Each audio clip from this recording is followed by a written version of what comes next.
Good evening. Tonight, parts of Europe are getting ready to reopen to tourists, whilst in the United States, industry leaders of the cruise lines are urging the Biden administration to get on board with their plans to relaunch their cruise ships from US markets. In Europe, on Monday, Greece will no longer require vaccinated travellers from certain countries to self-isolate on arrival. A milestone for a country that counts tourism as one of the industries hardest hit by the coronavirus pandemic and one of its most important industries. Meanwhile, the US Centers for Disease Control is being much more cautious. Cruise executives are furious that no timeline's been set when they can set sail with vaccinated passengers. The Norwegian Cruise Lines chief executive says the CDC is showing no sense of urgency. All this on the same time when Norwegian has put forward a plan to the CDC offering all vaccinated passengers on board and a whole host of other reforms and measures. The cruise line says they haven't even received a reply. I spoke to Frank Del Rio this week. He told me if the situation continues, it's very simple. He'll move his ships.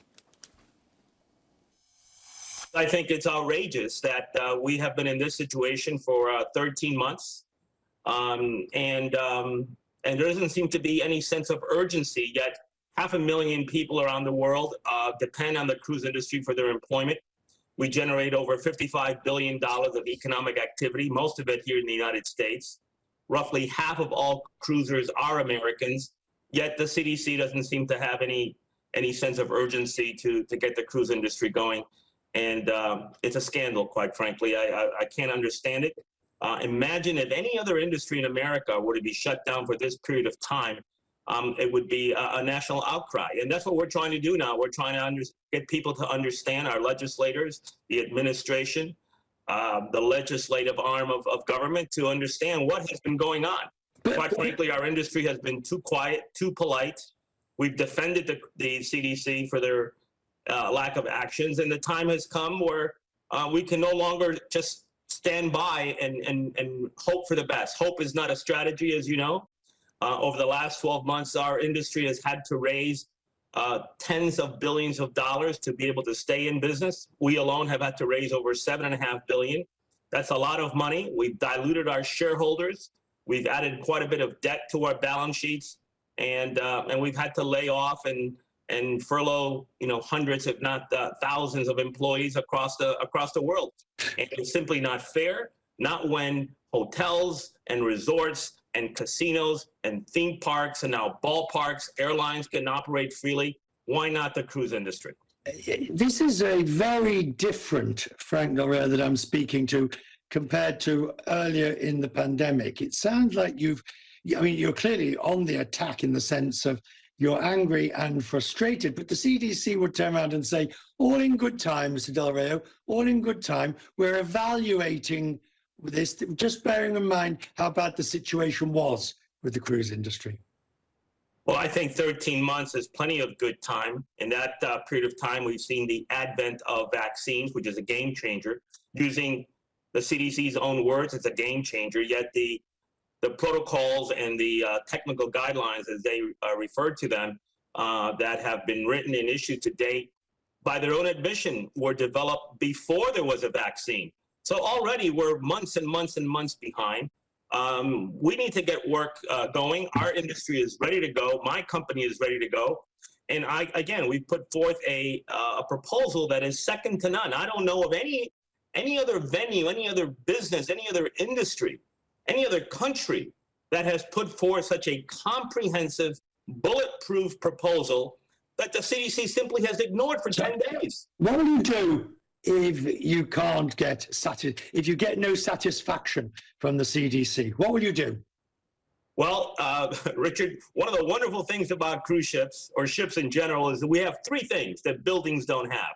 We have motors, we have propellers, and we have rudders. So we can move our assets anywhere we need to.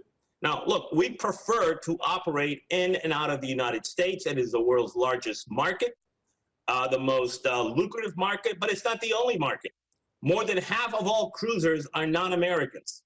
And so if we cannot operate in the United States under reasonable conditions, we'll simply move our vessels offshore and operate there. Your statement that you'll move the ships, is that a threat or a promise? Oh, it's a promise. It's a promise to my shareholders. We can't sit idly by and wait and let our assets deteriorate, our P&L go to zero. You know, last year, our company lost $4 billion because of the pandemic in 2020. In 2019, our EBITDA was over $2 billion. It is, you know, survival. It's survival. And when you're pushed in a corner with obviously no recourse, because the CDC has absolute power, or at least I believe they do, at least until now, we have to seek alternatives. And look, we operate outside the U.S. routinely. You want to start sailing again in and around and out of the United States, and you put forward a proposal. What's the core of the proposal? The cornerstone of the proposal is everyone on board is vaccinated, crew and guests. And then it's combined with the 74 protocols that were developed by the Healthy Safety Panel, which, as you know, was co-hosted by former FDA Commissioner Scott Gottlieb and former Secretary of Health and Human Services Mike Levitt. So this is a powerhouse group that came together for over a 6-month period to put together a very robust, comprehensive list, multi-layered, includes universal testing, mask wearing, social distancing, improved ventilation systems throughout the vessels. But when combined with everyone being vaccinated, which is where society is marching towards, I believe it is ironclad. There is no place on earth, Richard, that you can point to where you can be as safe as you will be on a Norwegian Cruise Line Holdings cruise ship, because everyone inside that vessel or that building, whether it's an apartment building, a grocery store, your own home, everyone is vaccinated. What could be better than that? What happens for those, for example, where you are in port and others come onto the ship? I mean, I agree. If everybody's vaccinated, others will not come on board the ship. Typically, when a vessel makes a port of call, our guests get off the ship and visit the surroundings areas, but locals don't come on board. And if whatever reason they have to, no one will come on board if they're not vaccinated, period, end of story. Cruising was growing phenomenally. You and I have talked many times about the growth and the number of ships and the number of berths, and there's simply, not nowhere near as many worldwide as everybody thinks. What will it take, do you think, if anything, to get people to like and want to cruise again? Or do you feel there's a pent-up demand waiting to be satisfied? Richard, I'm glad you asked that question, because the cruise industry or the demand for cruising has never been stronger.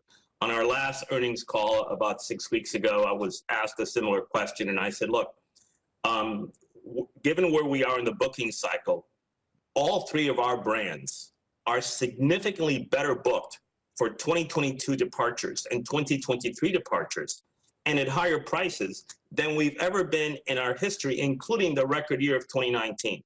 We have a very, very loyal guest list, not just our company, our industry. It's resilient. When we talk about the resiliency of the cruise industry, we're really talking about the loyalty of the cruise guest. They love to cruise. It's a great value. They've now gone over a year without cruising. And so, yes, there is huge pent-up demand.